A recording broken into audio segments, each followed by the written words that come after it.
Saudara Wakil Presiden Gibran Rakabuming Raka menegaskan ia siap menjalankan tugas kapan saja dan juga di mana saja termasuk berkantor di Papua, menyusul wacana penugasan untuk percepatan pembangunan di kawasan tersebut.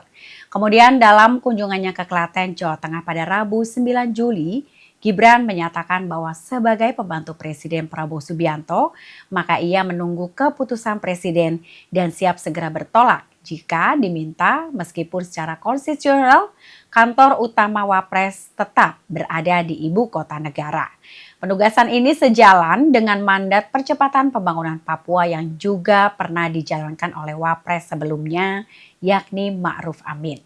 Gibran juga menjelaskan bahwa tim dari Sekretariat Wakil Presiden sudah sering dikirim ke berbagai wilayah di Papua, seperti di Sorong dan Merauke untuk memantau kegiatan program seperti pengiriman laptop dan kesiapan program makan bergizi gratis. Ia juga menekankan bahwa fleksibilitas lokasi kantor, baik di Jakarta, di IKN dan Klaten maupun di Papua, bertujuan agar ia bisa lebih dekat dengan masyarakat secara langsung dan juga bisa mendengar secara langsung seluruh aspirasi mereka.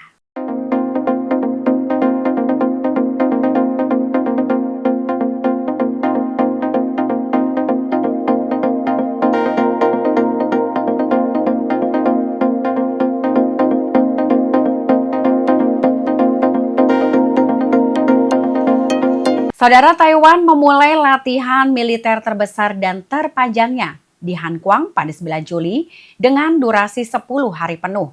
Latihan awal difokuskan pada simulasi serangan terhadap sistem komando dan juga komunikasi strategis untuk mengelola serangan cyber dan disinformasi ala Grey Zone. Kemudian keterlibatan sebanyak 22.000 pasukan cadangan memecahkan rekor sebelumnya. Alutsista mutakhir juga digunakan termasuk HIMARS buatan Amerika dan rudal permukaan ke udara Skysword, serta ada juga tank dan drone amfibi untuk menghadapi ancaman nyata dari Cina. Latihan ini juga mencakup operasi gabungan laut, udara dan darat secara terus-menerus dengan skenario anti pendaratan dan blokade. Komponen pertahanan sipil diuji, termasuk juga peringatan misil, evakuasi dan pengelolaan tempat perlindungan, sambil masyarakat juga dihimbau agar menahan diri untuk menghadapi gangguan dan hoaks. Cina pun mengkritik latihan ini sebagai tipu daya politik. Namun Taiwan menegaskan kesiapan diri dan komitmen mempertahankan kedaulatannya yang diamati dengan sangat ketat oleh komunitas internasional.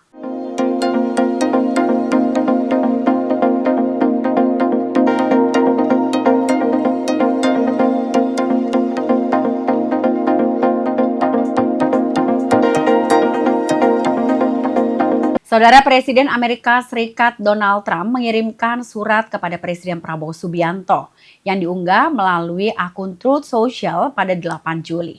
Dalam suratnya ia menegaskan bahwa tarif impor 32% untuk produk Indonesia yang berlaku mulai 1 Agustus ini akan dicabut sepenuhnya jika Indonesia atau perusahaannya mau membangun fasilitas manufaktur di Amerika Serikat.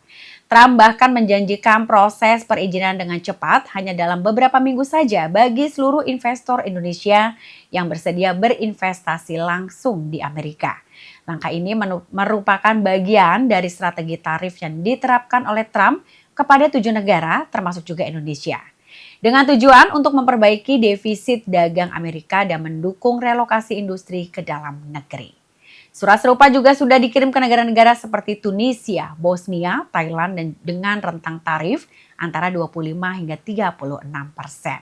Untuk itu Indonesia pun juga merespon diplomatis dengan mengajukan investasi bernilai miliaran dolar Amerika, termasuk juga paket kerjasama senilai 34 miliar dolar Amerika.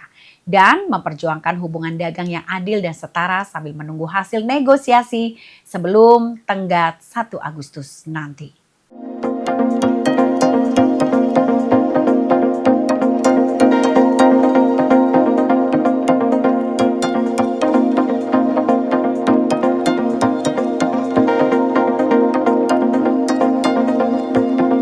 Saudara, rekaman audio yang dirilis dari acara penggalangan dana pada tahun 2023 dan dikutip dalam buku di tahun 2024 mengenai How Trump Retook the White House mengungkapkan bahwa Presiden Donald Trump secara terbuka mengancam Presiden Rusia Vladimir Putin dan Presiden China Xi Jinping. Trump menyatakan bahwa jika Rusia menyerang Ukraina, maka ia akan mengirimkan bom untuk Rusia. Dan jika China menyerang Taiwan, ia pun akan melancarkan serangan serupa ke Beijing. Menurut Trump, upaya intimidasi tersebut bertujuan sebagai strategi pencegahan cukup meyakinkan lawan untuk mempertimbangkan ulang rencana agresi mereka. Gaya retorika agresif ini mencerminkan pendekatan Trump yang memanfaatkan pamer kekuatan dalam politik luar negeri di tengah kampanye Pilpres Amerika 2024 yang lalu. Rekaman ini sekaligus juga menegaskan bahwa taktik intimidasi semacam itu diungkap secara informal kepada donor dan sempat dirahasiakan dari publik hingga kebocoran terbaru ini.